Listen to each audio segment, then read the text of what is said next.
भन्सारमा गरिएको कडाइप्रति भारतको चासो। भारतबाट 100 रुपैयाँ भन्दा बढी मूल्यको सामान ल्याउन नपाइने गरी सीमा क्षेत्रमा नेपालका तर्फबाट गरिएको कडाइप्रति भारत सरकारले चासो देखाएको छ।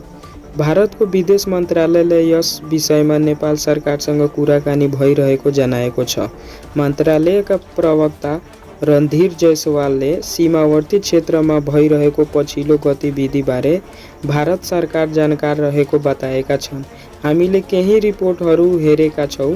भन्सार शुल्क सम्बन्धी पुरानै प्रावधान हो, त्यसलाई नेपालले अहिले लागू गर्न खोजेको छ। मन्त्रालयमा आयोजित नियमित पत्रकार सम्मेलनमा उनले भनेका छन्, नेपालको उक्त कदम अनौपचारिक व्यापार तथा तस्करीलाई नियन्त्रणका लागि उठाइएको कदम हो भन्ने हाम्रो बुझाइ हो।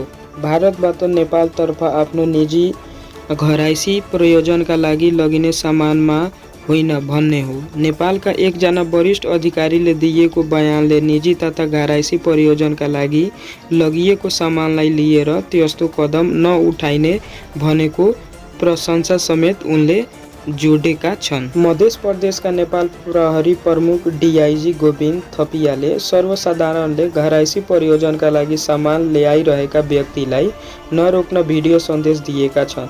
पत्रकारद्वारा सोधिएको प्रश्नको जवाब दिँदै विदेश मन्त्रालयका प्रवक्ता जयसवालले यस मुद्दामा नेपाल सरकारसँग कुराकानी भइरहेको जानकारी दिए।